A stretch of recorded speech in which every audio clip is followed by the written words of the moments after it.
शिवरामं सुतं देवं ज्ञानाज्ञानविवर्धनं पार्वतीनन्दनं वन्दे सद्गुरुदत्ता जगद्गुरु ब्रह्मानन्दं परमसुदं केवलं ज्ञानमूर्ति द्वन्द्वातीतं गगनसदृशं तमस्यादिलक्षणम् एकं नित्यं निर्मलं सर्वदि साक्षिभूतं भावातीतं त्रिगुणरहितं सद्गुरुतं नमामि। श्री गुरुचरण प्रतापे पुण्यपापे जाहि विपुल समर्पिते ज्ञानगंगे विहारि शुभाशुभपाता भावना झाली विशेषी गुरुराया मनी झोपाली। जय जय रघुवीर समर्थ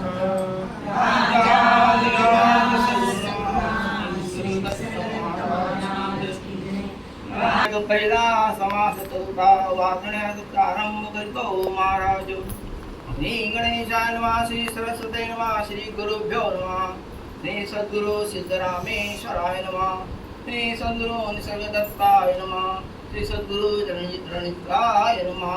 श्री राम आता सद्गुरु वर्णवेरा जेथे माया स्पर्श सकेना ते स्वरूप मद ज्ञाना काय कळे न कळे नेती नेती ऐसे बोलतसे श्रुती तेथे मदमूर्खाची मती अवाढेल कोठे मद न कळारू दुरुनी माझा नमस्कारू गुरुदेवा पैल पारू पाववी मद होती सवनाची दुराशा तुटला मायेचा भरवसा आता साल तैसे असा सद्गुरु स्वामी मायेच्या बळे करी नस्तवन ऐसे वांछित होते मन माया झाली लज्जायमान काय करू मातुळे मुख्य परमात्मा म्हणून करावी लागे प्रतिमा तैसा माया योगे महिमा वर्णिन सद्गुरुचा आपल्या भावा सारिखा मनी देव आठवावा ध्यानी तैसा सद्गुरु आसवनी कहूँ आता। जय जयाजी सद्गुरु राजा विश्वंभरा विश्वबीजा परमपुरुषा मोक्षध्वजा दीन बंधू तुझे न अभयंकरे अनावर माया हे ओसरे जैसे सूर्यप्रकाश अंधारे पळो न जाए आदित्य अंधकार निवारे परंतु मागुते ब्रह्मांड भरे निशी झालिया नंतरे पुन्हा काळोखे कैसा नवे स्वामीराव करी जन्म मृत्यू वाव समूळ ज्ञानाचा ठाव पुसून टाकी सुवर्णाचे लोकाई सर्वता होणार नाही तैसा गुरुदास संदेही पडोची नेणे सर्वथा का सरिता गंगेशी मिळणी होता गंगा झाली मग जरी वेगळी केली तरी होणार नाही सर्वथा हरिते सरिता मिळणी मागे वाळ मानिजेत जगे कैसा नवे शिष्य वेगे स्वामीच होय हरिस आपणा ऐसे करिना सुवर्णे लोह पालटेना उपदेश करी बहुतजना अंकित सद्गुरुचा शिष्यास गुरुत्व प्राप्त होय सुवर्णे सुवर्ण करिताने म्हणून उपमान साहे सद्गुरुशी परिसाची उपमे द्यावा सागर परितो अत्यंतची क्षार अथवा म्हणो क्षीरसागर तरी तो नासेल कल्पांती उपमे द्यावा जरी मेरू तरी तो जड पाषाण कठोरू तैसा नव्हे की सद्गुरु कोमळ दिनाचा उपमे म्हणो गगन तरी गगना परिसते संपूर्ण या कारणे दृष्टांतहीन सद्गुरु स गगनाचा धीरपणे उपमुख जगती तरी हे खचेल कल्पांती म्हणून धीर श्वास दृष्टांती हीन वसुंधरा राजाधिराज सद्गुरुनाथ निसर्गदत्त महाराज की जय. राजाधिराज सद्गुरुनाथ सिद्धनामेश सकेला ते स्वरूप मद ज्ञाना काय कळे.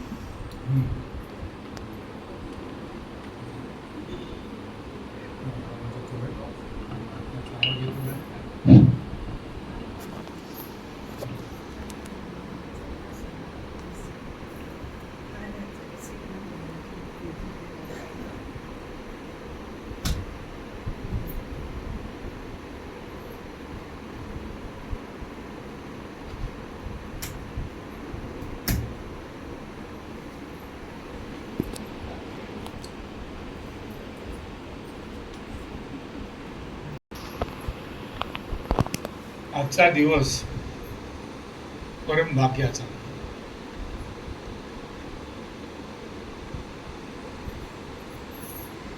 गुरु पौर्णिमा. पौर्णिमेचा साधा अर्थ तो चंद्र पूर्णत्वाने प्रकाशतो म्हणून त्याला पौर्णिमा नाव दिलं, नाहीतर त्याला अमावस्या पण लागते. आज पौर्णिमा आहे म्हणून ते पौर्णिमा शब्द वापरला. पण सद्गुरूचं पूर्णत्व जे आहे ते पूर्णत्व दाखवता येत. किती बघायचा प्रयत्न केला दिसत नाही. सद्गुरु पूर्ण ब्रह्म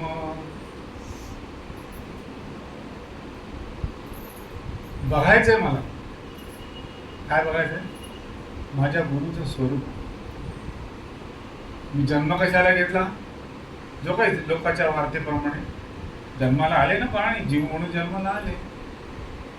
आम्हाला माहिती नाही कशाला जन्माला आले. झालं जन्म झाला. कशाला झाला?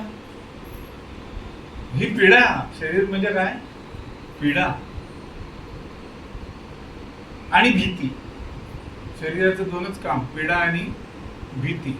पीडा कसली? काहीतरी झालं हे शरीर काय ते कशाने तरी काय होईल त्याचा भरोसा नाही, मग तो घाबरतो. कशालाही मग त्याची पीडा आहे. आजारपण येते. आणखीन काय होते? म्हणजे काय दिसते? हे शरीर काय राहणार नाही, काय कळत नाही. किती दिवस काढेल माहिती नाही. त्याच्या आतमध्ये काय चालू असते? भीती. गेलो तर काय? आणि आजपर्यंत सगळं केलं त्याचं काय होणार हो? भीती कसली? आजपर्यंत जमा केलं, काय केलं? अपतेष्ट आहेत, माणसं आहेत, आपली आहेत. हे जग ओळखीचं आहे, हे माझं आहे सगळं. आणि हे दिसणार नाही पुढे, हे परत दिसणार नाही असं आहे का? ही त्या जीवाच्या अंतर्यामी भीती कोरून ठेवलेली असते. त्याला सांगावे लागत नाही भीती बाळग म्हणून. तू भीती घाबरा. तू जन्माला यायचा घाबरतो, सांगावं लागते त्याला घाबर म्हणून. आपोआपच घाबरतो जीव, घाबरतच राहतो. मग हा घाबरता एक कोणीतरी त्याच्या जाणीवेत जग जे दिसत असतं, स्वपणामध्ये जग त्याला दिसत असतं. त्याच्या स्वपणामध्ये जे दिसते ते त्याचं जग. त्याच्या जागृती जगामध्ये म्हणजे स्वपण जिथे मावळले, केव्हा केव्हा मावळते आमचे स्वपण. मनुष्य प्राण्याचे स्वपन मावळते. केव्हा मावळले? सर्व मनुष्य प्राणी आणि मनुष्य दोन्ही रोज झोपतात की नाही? झोपल्याशिवाय कुठला जीव राहतो? त्याला झोप म्हणून कोण सांगतो? आणि झोपला नाही तर तो दुसऱ्या दिवशी कार्य होत नाही त्याचं. जर झोप लागली नाही दुसऱ्या दिवशी कसलं सगळं कार्य त्याचं बोंबल फुकट गेलं. काही होत नाही. काही होत नाही. जेवलेलं जेवण गिरत नाही. परिस्थिती त्याची बिकट झाली. कशामुळे? आधी म्हणतो झोपतो पहिला, नंतर पुढे बघतो पाहिजे. त्याला पहिली काय पाहिजे? झोप. इथे मी सद्गुरूचं वर्णन का करता येत नाही याचा आधी उलगडा करतोय. त्याचं कारण आहे, आता ती झोप जीव मात्राला आहे, म्हणजे पशु पक्षी पण झोपतात, सगळे झोपतात, त्यांना कोण झोप म्हणतो? झोपतो. जागा होण्याची खात्री हो, परत जागा होण्याची खात्री आहे का? अगदी ठामपणे उद्या हा तुम्हाला भेटतो, उद्या असं हे करू अगदी खा, आणि झोपेत गायब, झोपेत तो नाहीसा झाला.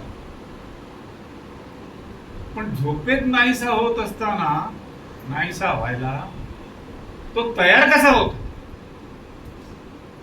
पुन्हा जागृती आली नाही तर तुमचं सरळ खलास होणार आहे, काही मिळणार नाही तुला. मोठेपणा नाही, लहानपणा नाही, अन्न पाणी नाही, कशाचा पत्ता नाही. पैसा, अडका, प्रॉपर्टी काय असेल, नातेवाईक असतील, अगदी लाडके असतील, प्रेम प्रीतीचे, बांधलेले जवळचे, कोणी दिसणार नाही बाबा तुला, हे माहिती आहे त्याला. जागा झाला नाही तर, पण तरी सुद्धा तो झोपेला अगतिक असतो. अगतिक म्हणजे काय व्हायचं ते होते म्हणतो, आग लागून त्याच्या दुनियेला. कोण आहे काय काय मला सांगू नको, मला झोपायचं आहे. काय परिस्थिती आहे प्रत्येक जीवाची, आहे की नाही? हा अनुभव प्रत्येकाकडे आहे. खात्री आहे नाही, खात्रीने मी झोपणार नाही, परत जाणार झोपणार नाही. मी किती ठरवलं नाही झोपायचं मला, माझ्या जवळ निघून जायचं, पण तो त्याला कधी डोळा लागतो त्याला कळायला मिळत नाही. डोळा लागला त्याच्यामध्ये. तो कुंभकर्ण 6 महिने झोपत होता. कुंभकर्ण किती 6 महिने झोपायचा. झोपेचं महत्व काय? झोपेला अपार महत्व आहे, पण किंमत शून्य आहे लोकांच्या कडे. लोक त्याला काय देतात, काय देऊ शकतात त्याला, त्या झोपेला? काय बाबा झोपलं काय, काहीतरी देतो, मला झोप पाहिजे. म्हणजे त्या वेळ पडली तर झोपेच्या गोळ्या नाही, झोप पाहिजे. लक्षात हे मी पुन्हा झोपेचं झोपेचं महात्म्य नाही आहे, मी झोपेचं महात्म्य नाही सांगितलं. परंतु झोपेमध्ये आपण जे गायब होतो ते सद्गुरूच्या स्वरूपाकडे जातो, हे लक्षात ठेवा. नकळत जातो. त्याचं वर्णन होते काय, झोपेत पुढे होता म्हणून कोण सांगू शकतो मी झोपेत काय होतो म्हणून? पण त्याला झोपेत काय होते? जागृती येते.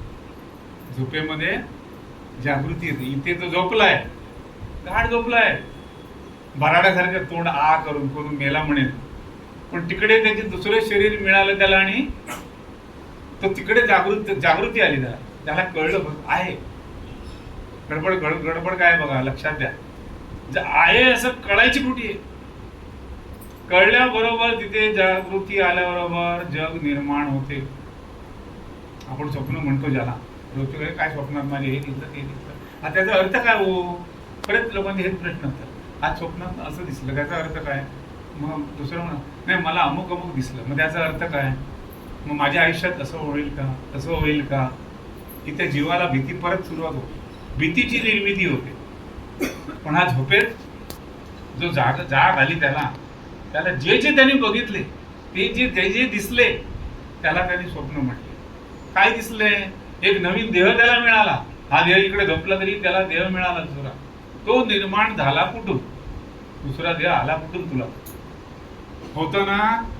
काय नव्हता? कोणी सांगावं? नव्हतं. नाही मी नव्हतं. त्याला अनुभव असणारच. दुसरा देह आहे, दुसरा देह आणि जग पण आहे. मग तिथे काय मिळालं? पुष्कळ काय व्यवहार पण केले, पुष्कळ पैसा अडका मिळाला. आणखीन काय झालं? पुन्हा ती जागृती मावळली.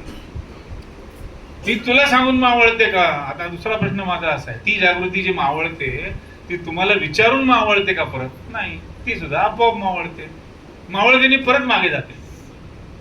सद्गुरु स्वरूप किती उच्च कोटीला आहे बघा.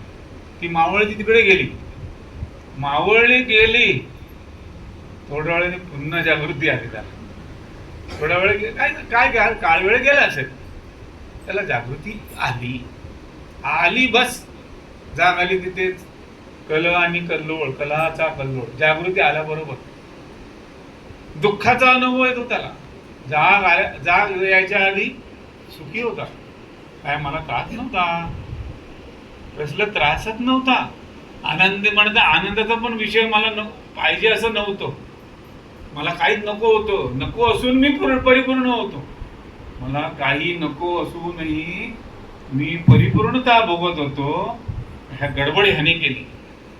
हे जागेपणा आलीच कशासाठी? जागेपणा आली तिथे दुःख आलं. अनुभवच आहे. कोणी सांगितलं सांगणं इकडून सांगितलं तिकडे ह्याने सांगितलं सांगण्याचं गोष्ट नाही. प्रत्येकाचा अनुभव आहे. जाग आली की दुःख आलं आणि त्याच्यात सुख भोगायला मागतो. काय करतो हा जीव प्राणी? दुःख आल्यामुळे ते दुःख कसं निवारण करायचं त्याच्यासाठी ते कर ते कर ते कर ते कर, काय त्याला आवडेल ते. प्रत्येकाची आवड वेगळी. मग त्याने सुख मिळेल, त्याने सुख हे केल्याने सुख बरं वाटेल ते करतो. तू माझ्याबरोबर आला, मग त्याची मैत्री झाली, ते दोघे मैत्रिणी झाल्या. हा तुझं बरोबर माझं बरोबर, मग त्या तसंच करतायत. आणखी रोज चालू आहे. कशासाठी? दुःख निवारण करण्याकरिता. निर्माण कोणी केलं दुःख? तुला जे दुःख होते ते निर्माण तू केलंस का? तुझ्या बोकांड येऊन बसले ते. मी निर्माण केलं नव्हतं. मला गरज नव्हती या दुःखाची सुद्धा. चांगला सुखात होतो. या दुःखाची मला काय गरज होती? मग दुःख बाजूला करतो, थोडस बाजूला करतो. हा बरं वाटलं. आता काय झालं? आता सुख झालं. तेव्हा ते त्याने दुःखाचं निवारण करण्याकरता काय जे काय केलं असेल, प्रत्येकाची जीव मात्राची जी जी काय विचारसरणी असेल त्याप्रमाणे तो काय करतो? प्रयत्न करतो दुःख निवारण्यासाठी. आणि त्या प्रयत्नाला तो काहीतरी नाव देतो. मी अमुक केलं, तमुक केलं, तमुक केलं, तमुक केलं, तेव्हा आम्ही सुख भोगलं. कुटुंब जे सुख भोगते ना ते माझ्या कर्माने भोगते. मी हे केलं नसतं तर झालं नसतं. हा अभिमान घेऊन तो जीव बसतो परत. ह्याच्यात तो अभिमानही निर्माण करतो आणि त्या अभिमानामध्ये मशगूल असतो. त्याला दुःख कुठून येते त्याला कळतच नाही. आलं कुठून कळलंच नाही. पण अभिमान त्याचा दांडगा. आणि मग त्याच्यात आणखीन श्रीमंत झाला, करोडपती झाला, किंवा आणखीन काही ज्ञानी झाला, आणखीन कुठे शास्त्रज्ञ झाला, आणि याला गेला चंद्रावर गेला, आणखीन काय झाला, म्हणजे मोठेपणा. तर तो म्हणतो असं मी हे केलं त्याच्यामुळे मी आज एवढा मोठा झालो. पण हे मोठेपणा त्याला भोगायची जी इच्छा निर्माण होते हे त्याला माया दिसतच नाही. मायाने गुंडाळलं त्याला. माया कधी गुंडाळेल? जशी जशी जागृती आली तीच ती मूळ माया. जाग जी आली तीच ती मूळ माया. त्या मूळ मायेच्या पोटातून जसं अंकुर फुटतो एखाद्या बीजातून, तसा तो हा पोटातून अंकुर फुटतो. आणि अंकुर फुटल्यावर त्याला तिथे जाग आले बरोबर दिसायला लागते. काय दिसते पहिलं? कोणालाही बघा, जाग आल्यावर आपल्याला काय दिसते? प्रथम जाग आल्याबरोबर बघायची, ज्याला कला समजली असेल बघायची, तर त्याला जाग आल्याबरोबर काय दिसणार? चैतन्य दिसणार. चैतन्याचा प्रकाश दिसणार. वेगळ्या भाषेत आत्मप्रकाश दिसतो. आत्म्याचा प्रकाश दिसतो. आणि त्या प्रकाशामध्ये तो विसरतो. त्या प्रकाशाला तो किंमत देत नाही. तो त्या प्रकाशामध्ये आणखीन काय जे दिसले, आकाश झाले, पृथ्वी आली, आणखीन काय वागणूक आली, तो त्याच्यामध्ये मशगूल झाला. आत्मप्रकाशाला विसरला. कोणी निर्माण केले तो विसरला. सद्गुरु वर्णवेना, तो सद्गुरु आहे तिथे. पण आपल्या ठिकाणी आपल्या अंतर्यामी सद्गुरु आहे. हे त्याचं दर्शन तो कधी घेतो? कधी घेणार? कसं करणार? ज्याची पकड त्यांनी घेतली, आता साध्या भाषेत आत्म्याने ज्याची पकड घेतली जागृती आल्याबरोबर, त्याच्या पकडीत आलं ते पकडणार. आता हा पिवळा रंग दिसतो फुलाचा, याला लाल रंग आहे, याला पिवळा रंग आहे. त्या आत्मा स्फटिकासारखा, त्याला ना रंगरूप काय नाही. पण त्याच्या संपर्कात काय आले? हत्तीचं शरीर आलं तर तुम्हाला हत्तीचं शरीर मिळालं तर तुम्हाला हत्तीसारखं वागणं भाग आहे की नाही? असं उड्या मारत हत्तीचं शरीर मिळालं काय करणार तो? बाईचं शरीर मिळालं तर स्त्री धर्म पाळायला लागतो, पुरुषाचं मिळालं पुरुष धर्म पाळायला लागतो. पक्षी झाला तो पक्षी होतोय. 84 लक्ष जीव शास्त्राला काय अर्थ नाही. ते किती किती किती आहेत ते सगळे आहेत उल्लेख याच्यामध्ये. पूर्वी किती लक्ष, 14 लक्ष मनुष्यबळ. आता बघायला गेलं तर करोडो माणसं आहेत. आणि गालबुजात दिले की 4 लक्षाचा 14 लक्षाचा अशी संख्या त्यावेळेला होती. पण ही कुठली, ही बाह्य बाजू झाली, ही बाहेरची बाजू आहे सगळं. एवढं सगळं भोगतो तो तुझ्या देहामध्ये आहे का बघ ना जरा. हे भोगतो कोण? ते मासे समुद्रात, असंख्य मासे, करोडो मासे जीव जग. ते त्या माशाची हालचाली, तुझी हालचाल दिसते का रे तुला? मासा हलतो ते. दुसरा तुझ्या समोर माणूस आला, कोणी माणूस आला, तर तुझ्या शरीरात जे आहे ते त्याच्या शरीरात हलते आहे ते तुला दिसते का? त्याचं दर्शन होते तुला? तुझ्या शरीरात जे आहे लपून बसलेले तेच त्याच्या शरीरात आहे. त्याचं शरीर हलते आहे, त्याच्या मुखातून शब्द येत आहेत, पण ते बोलतोय कोण? तो बोलत नाही, तू तिथे हजर आहेस, तू बोलतोयस. म्हणून दुसऱ्याला दुखवू नका कशासाठी म्हणे महाराजांचे शब्द. संसार काम धंदा करा भरपूर, पण दुसऱ्याच्या अंतर्यामी धक्का लागेल असे मुखावाटे शब्द उच्चारू नका. कारण तुझ्याशिवाय तो नाहीये. कोण? तूच आहेस तो. तू स्वतःला बोल लावतोयस. तू जे काय बोलतोयस ते स्वतःला बोलतोयस. मग बोल. हे पक्क जर कोणाच्या लक्षात झालं तो बोलेल. कोणाबद्दलही काय म्हणेल तो? तुझं कल्याण होऊ दे. तुझं कल्याण म्हणजे माझंच कल्याण होणार आहे. तुझं कल्याण म्हटलं की बाकी संप्रदाय काय काय लोक सांगतात. त्याच्यातला एक फार पूर्वीच्या स्वामी विवेकानंदांच्या काळात चालत आलेला एक भाग आहे. त्याच्याने जीवाला ऐहिक गोष्टीमध्ये सुद्धा समृद्धी होते आणि पारमार्थिक सुद्धा समृद्धी होते, दोन्ही. मग काय करायचं त्याच्यासाठी? कुठल्याही दिशेला तोंड तुम्ही उभे आहात समजा. ह्या जगातील सर्व लोकांना सुख, शांती आणि समृद्धी आणि शांती मिळो. परत दुसरीकडे तोंड करायचं, दुसऱ्या दिशेला. ह्या विश्वातील सर्व लोकांना सुख, शांती आणि समृद्धी मिळो, सगळ्यांना आनंद मिळो.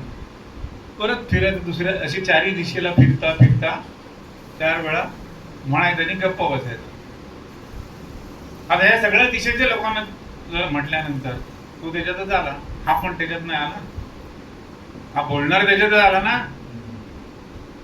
त्याच्याकडे त्याच्या 4 पटीने येते. 4 पटीने नाही, सहस्त्रपटीने परत येते. हे कशामुळे? अनुभव घेऊन बघायचा. आम्ही सांगतो कोण काय लिहिलंय, स्वामी विवेकानंद सांगितलं, आणखीन कुठे काय सांगितलं. त्यांचे गुरु पण सांगत होते. कोण? रामकृष्ण परमहंस. त्यांची शिकवणूक दांडगी होती. आणखी तीच शिकवणूक निसरत मारायची. रामकृष्ण परमहंसांच्या जी साधना होती, योग साधना, ती आत्मयोग साधना महाराजांकडे अपार होती. आत्मयोग म्हणजे काय? परत आपण जो झोपेतून जाग आली रे आली, आम्ही दिसतो का? नाही. मग त्या आत्म्याचा योग म्हणजे अर्थ काय? योगाचा अर्थ काय म्हणतो आपण? योगाचा अर्थ काय? ते काय, ते हात पाय वर करतात योगा करतात ते नव्हे. ते योगा नव्हे. योग म्हणजे काय? की त्याच्याशी संलग्न होणे. संयोग आणि योग, योगायोगाने येतो तो योग नव्हे. तुला तुझं असणं तुला कळलं, ते योगायोगाने आले, आपोआप आले. कळतेपणा येऊन बसलेल्या बोकांडी बसलं, कळतंय मला मी आहे म्हणून. आणि मग बाकीचं. आणि बरं, जीवाला काय पाहिजे? तोच पाहिजे. सगळ्यात पहिला जीवाला काय पाहिजे? मी पाहिजे. मी असायला पाहिजे.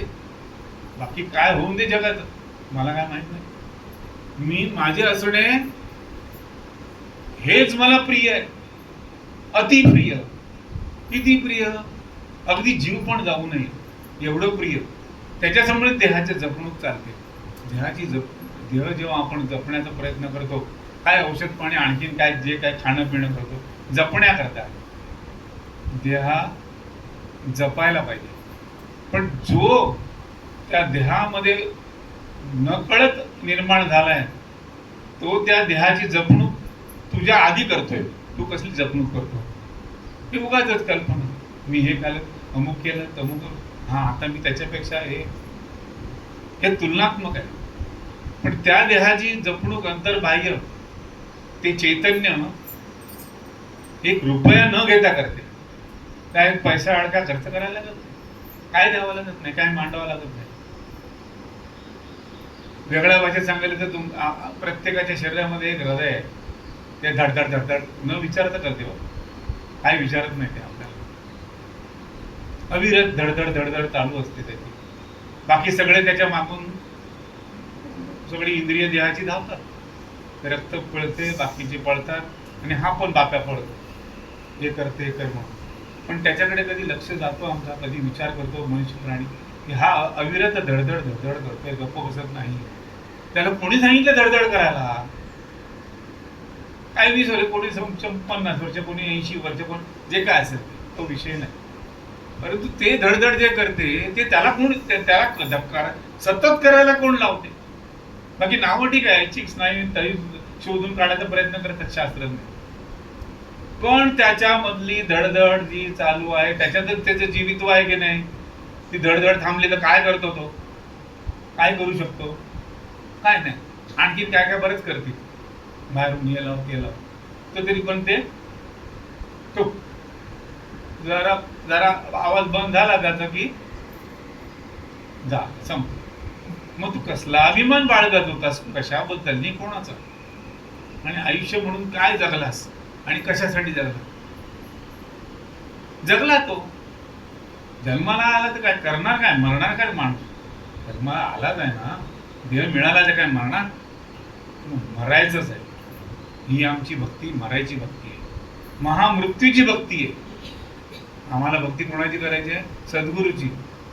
सद्गुरूची भक्ती म्हणून महामृत्यूची भक्ती शिकायला पाहिजे. साधा मृत्यू नाही, महामृत्यू. त्या महामृत्यूला खाऊन उभं राहायला पाहिजे. त्या महामृत्यूला गिळायचं आणि उभं राहायचं. एवढी सद्गुरूच्या शब्दामध्ये ताकद आहे.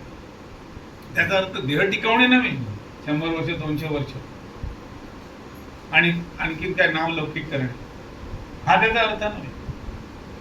तुझ्या देहामध्ये इवलेसे आहे, दिसत नाही, दाखवता येत नाही. जरा धीर धर. केवढा धीर, केवढा धर, जरा धीर धर. आणि तो धीर धरलास ना, तीच धारणा शक्ती. या धारणा शक्तीने ध्यान कर. धारणेने आहे तुला कळते. धारणा शक्ती म्हणजे धरणे म्हणजे पकडणे. पकडले त्याने, कोणाला पकडले? चुकून देहाला पकडले. चुकलं कुठे? त्याने देहाला पकडून ठेवले. हे मी, हे जरा उलट करायचं त्यांनी फक्त, बाकी काय करायचं नाही. परमार्थामध्ये काय करायचं नाही. जरा असं उलट करायचं आणि पकडणाऱ्याला बघायचं आणि पकडणाऱ्याला पकडायचं. देहाला पकडतो कोण? तो तिथे सूक्ष्म आहे, दाखवता येत नाही, पण तो सूक्ष्म आहे. मग तो मी आहे का? तू आणि मी सोडून द्या. मी तू गाडा झाला. मी नको आणि तू नको. ब्रह्म सगळ्यांसाठी सारखंच आहे ना. तुझं वेगळं आहे, त्याचं वेगळं, असं आहे का? आत्मा तुझा माझा काय वेगळा वेगळा? काय करायचं त्या आत्म्याचं? हा माझा आत्मा, याचा आत्मा, मग त्याचा आत्मा, याचा आत्मा, मग काय पुनर्जन्म झाला, हा त्याचा पुनर्जन्म झाला, अमक्याचा पुनर्जन्म. काय लोकांना काही शिकवतात, काही सांगतात. आत्मा काय जन्म घेतो? आत्मा जन्मच घेत नाही, तर पुनर्जन्म आला कुठून हो? कहाण्या कुठून आल्या? उगाच काय होतोय? हा प्रांत, अध्यात्माचा प्रांत ना, दिसत नाही, दाखवता येत नाही. त्यामुळे ह्याच्यात महाराज म्हणायचे लबाडी करणाऱ्यांचे लोक जास्त आहेत ह्या प्रांतात, ह्या अध्यात्मामध्ये. लोकांना काही सांगितलं, लोकांना माहिती तर नाही, त्यालाही माहिती नाही. त्यालाही माहिती नाही, सांगतो तो. पण ते पोहणारा गटकच क्या खातो, दुसऱ्याला कसं वाचवणार तो? हा भवसागर आहे. जागृती आल्यावर हा भवसागर आहे. या भवसागरातून पार करायला सद्गुरूचा शब्द एक बस, एक शब्द, तू शुद्ध चैतन्य आहेस. तू शुद्ध ब्रह्म आहेस. काय शब्द एक नाही, शुद्ध चैतन्य ब्रह्म लक्षात येत. मला आकार नाहीये, मला आकार नाही, मी निराकार आहे. आकार नाही म्हणून मला विकार नाही, विकार नाही म्हणून भय नाही, भय नाही म्हणून मी मुक्त आहे. तेवढं धरलं तर पुढे येते. नाहीये तेवढं धरलं तर पुढे येते बघा, आपोआप येते. काय करावं लागत नाही. आमच्या परमार्थात काय करायची गरज नाही. करायला गेला तो फसला. काहीतरी करायला गेला, असं केलं की होईल. काय होईल रे? अरे तुझं पूर्णत्व भोग, तू तुझ्या पूर्णत्वाला कवडी मोलाने विकू नकोस. तू कधी नाश न पावणार तत्व तू देहाच्या अंतर्यामी आहे. त्या देहाच्या अंतर्यामी असलेल्या भगवान श्रीकृष्ण परमात्म्याच्या चरणाला जरा धरायचा प्रयत्न कर. ते पाय जरा भगवंताचे पाय धर. एवढेच आहेत तुझ्या देहामध्ये. भगवंताचे पाय देहामध्ये आहेत, एवढेच दाखवता येत नाही. पण कळतंय ना, ते पाय देते. जाणवले ना, जाणवले ते धरले त्याने. मग तो कुठल्या वस्तीत गेला हो? पाय धरल्यावर. चैतन्याचा महासागर भगवान श्रीकृष्ण परमात्मा. व्यक्तिभाव नव्हे. दही खाल्लं हे गेलं, व्यक्तिभाव झाला. ते बरोबर, कथानक सगळे बरोबर. त्याच्यानंतर आज त्याचं अस्तित्व असं महाराज एकदा असं प्रवचन करता करता पटकन म्हणाले की असं क्वचित मिळेल. अशी बरीच दैवत आहेत, पण भगवान श्रीकृष्ण परमात्मा चैतन्य स्वरूपाने आधी आहे इथे आता. असं होणं कठीण, असं होणं कठीण, पण ते आहे. तर ते तुझ्या ठिकाणी कळते पण आहे. ते चरण बघ. ते चरण जर धरले तर तू सद्गुरूच्या भेटीला जाणार. आम्हाला कोणाला भेटायचंय? सद्गुरूच्या चरणाला पकडून सद्गुरूच्या पूर्णत्वाला. आता सद्गुरू वर्णमेना ही माया आहे सगळी, मगाशी जेवढी सांगितलेली ती माया तिथपर्यंत आपल्याला नेईल का? नाही नेणार. माया बुडवेल पण नेणार नाही. तिचं काम बुडवायचं आहे. पण आम्ही जर त्या बुडायच्या आधी जागे झालो. आपण जागा होतो म्हणजे ते त्याच्या आधी आपण बुडायच्या आधी जागा झालेलो असतो. पण जागा झालेलं त्याच्याकडे ध्यान देत नाही, तिकडे लक्ष देत नाही. लक्ष कुठे आहे? आणि लक्षात काय आहे? भीतीदायक ते लक्षात आहे, भयावह ते लक्षात आहे. आणि जे भयातीत आहे ते कधी येणार नाही, जाणार नाही, दुःख देणार नाही. ते सद्गुरूचं स्वरूप. ते तुझ्या जरा शोधून बघ. ज्याने हे शोधून बघितलं त्याचा ते वेडा पार झालाच पाहिजे. आणि उद्या आणि परवा नव्हे, आत्ता तत्क्षणी ऐकल्याबरोबर ताबडतोब तेव्हा. फक्त काय त्याच्यातून वजा करायला पाहिजे. एक गोष्ट फक्त वजा करता आली पाहिजे, तरच ते तुम्हाला ते प्रत्यक्ष अस्तित्व भोगायला मिळते. एकच गोष्ट दूर करायला पाहिजे, जी निर्माण होते ती. कोणती? ती जी आपोआप निर्माण होते तिला बाजूला करा. माया शब्द सोडून द्या. दुसरा एक शब्द आहे भीती. भीती हा जो भाग आहे, म्हणून महामृत्यूची भक्ती शिकवली गुरु महाराजांनी. भीती गाडून टाकण्याकरता भक्ती कोणाची करायची? महामृत्यू माझ्या सोबत आहे. तू काय कोण मला करतो? कोण मला काय हात लावू शकतो? जा तू तुझी असंच म्हणाल. प्रवचन संपलं खेतवाडीमध्ये आणि आम्ही आनंदात ट्रेनमध्ये बसून उड्या मारत म्हणजे आनंदात घरी आलो. आज महाराजांनी काय सांगितलं? एक शब्द तेवढाच सांगतो. महाराजांचं प्रवचन पण ऐकलं. लक्षात ठेवा, तुम्हाला मरणाचा अनुभव कधी येणार नाही. हे माझे शब्द जर तुमच्या लक्षात राहिले तर तुम्हाला मरणाचा अनुभव याच्या पुढे कधीही येणार नाही. माझे शब्द लक्षात ठेवा. बस एवढाच शब्द होता त्या प्रवचनातला. आम्ही नंतर किती दिवस उड्या मारल्या ते माहिती नाही, म्हणजे आनंदाच्या उघड्या कर मरणार नाही हो मी, आता मी मरणार नाही, पण त्यावेळेला त्याचे अर्थ मरणार नाही कशा अर्थाने काय, पण काय गुरुचे शब्द आहेत ना, आणि काय पाहिजे बस झालं.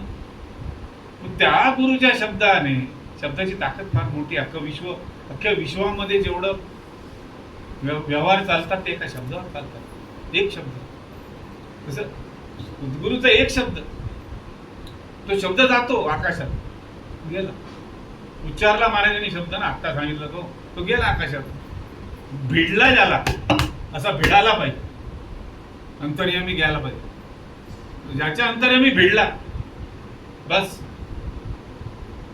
त्याचा बेडा पार झाला. तेव्हा नंतर नाही, अध्यात्म नंतरच नाही. आम्हाला उद्या सद्गुरूची भेट, परब्रह्म नंतर भेट दिसेल, मी ध्यानाला बसेन आणि मग मला साक्षात्कार होईल. उदारचन नाही, इकडे भक्ती उदार नाही, आत्ता रोकडी ते शब्द वगैरे याची भोगी भोगते, हे सगळे बडबड काय करून बोलून काय उपयोग नाही. सगळं बडबड करायचं, बडबड काय बोलायचं नाही. दारू प्यायला आहे तर तो पकडतो, दारू प्यायला आहे तर त्या खांबाला पकडतो, सोड मला म्हणतो, अरे तू दुसरे बडतो, अरे तू काय बडबडतो रे, त्याला तू वेडा आहेस काय, तू त्याला खांबाला पकडून बडबडतो सोड म्हणून. ही परिस्थिती आपली आहे, दारू न पिता. दारू प्यायची गरज नाही, हीच परिस्थिती आहे मानव जातीची. तो परमात्मा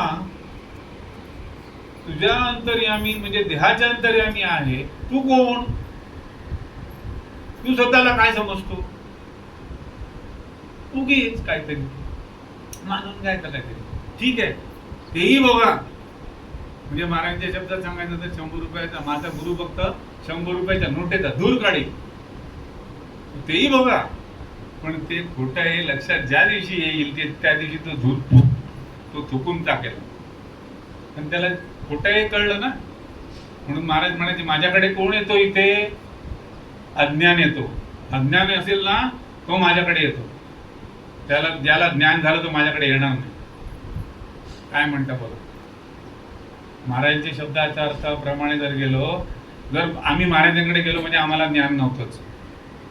महाराजांच्या शब्दाप्रमाणे, माझे शब्द सोडा, मी काय म्हणतो ते बाजूला ठेवा, निसर्ग महाराजांच्या शब्दाप्रमाणे जो माझ्याकडे इथे आला तो अज्ञानी असलाच पाहिजे. सिद्धांत माझा पक्का आहे. ज्याला मी आहे ही बातमी कळली आणि त्याने ती जाणली आणि पूर्णत्वाने भोगली, तो इथे येईल माझ्यापर्यंत. मग माझ्याकडे कोण येतो, अज्ञान. मग अज्ञान येतो, त्या अज्ञानाबरोबर मी अज्ञानासारखं बोलू का. महाराजांचा हेतू काय, तू वरती ये, मी खाली येणार नाही. लक्षात घ्या, मी खाली उतरणार नाही, तू वरती. I want to lift you up. तुझ्याबरोबर मी खाली येऊ, खाली उतरू, कधी शक्य होणार नाही. माझ्यापेक्षा तुम्ही आणखीन व्हावा पण जगात तुमची करावं. माझ्याकडे 50 माणसं, तुमच्याकडे 5000 माणसं असतील उद्या. काय महाराजांचे शब्द, इथे माझ्याकडे 50 लोक, तेव्हा माझ्याकडे काय थोडी मोजकी, बाकी सगळे कोल्हापुरात. महाराजांकडे 4 माणसं, तिकडे 400 माणसं. पण महाराजांचे शब्द काय मुद्दाम सांगतात, गुरुपौर्णिमा आहे म्हणून 50 तिकडे 5000 माणसं त्याच्याकडे असतील, त्याची वाहवा पण होईल आणखी मोठी जगात. त्याच्यासाठी खाली उतरेन मी, कधी शक्य होणार नाही. किती उंचीवर आहेत, कुठे बसलेत. निसर्ग महाराज व्यक्ती म्हणून बघितलं की आपण फसणार. म्हणून माझा फोटो पण लावू नका म्हणून सांगायचं. हे कशाला घरी फोटो लावतो, तुझ्यानंतर कोण, तू गेल्यानंतर कोण पूजा करणार त्याची, कशाला घरात फोटो लावतो, काय गरज आहे ते फोटो लावायची. तुला तू काय सांगितलं ते घे ना, ते फोटो लावून काय करणार आहे. हे शिकणं गरजेचं आहे. मी पोटतिडकीने काय सांगतो, जीव जाईपर्यंत ऐकण्याचा प्रयत्न केला, तेव्हा कुठे त्या टाळक्यात मी शिकलो. मी म्हणत नाही, मला येते, मी काय म्हणत नाही, मी अज्ञानी आहे. माऊली समोर मी कोणीच नाही. काय आमच्याकडे ज्ञान आहे? कसलं ज्ञान? ज्ञान झालं म्हटलं ना ती कच्ची कैरी आहे. ज्ञान त्याला म्हणत असेल, जो कोणी म्हणत असेल जगात मला ज्ञान झाले, ती कच्ची कैरी आहे. पिकला तर तो आंबा मधुर आणि गोड. आणि ह्या जगात ज्ञानी कोणी नाही. ह्या जगात ज्ञानी कोणी नाही. केवळ ज्ञान अस्तित्वात आहे. केवळ ज्ञान, त्याचं केवळ अस्तित्व आहे. त्या अस्तित्वाला पारखे करू नका, दूर लोटू नका, त्याला आपलेसे करा. जे तुमच्या जवळ आहे ते तुमचं तुम्हीच बघा. आणि तेव्हा ती गुरुची पौर्णिमा जी आहे, पूर्णत्व, आपलंच पूर्णत्व आपणच भोगायचं आहे. आपलंच गुरुत्व आपणच भोगायचं आहे. तो गुरु वाट बघतोय आपली. सद्गुरु वाट बघतोय आपल्या अंतर्यामी. किती वर्ष जाऊ दे तो वाट बघणारच. किती वर्ष जाऊ दे तो अंतर्यामी आपल्या भेटीची वाट बघतो आहे. हे विसरायचं नाही. बाहेर तुम्ही किती काय काय हे करते, सगळं काय होते, तो वाट बघतोय ह्याची आठवण ठेवली तर त्याची नक्की भेट होणार. राजा अधिराज सद्गुरु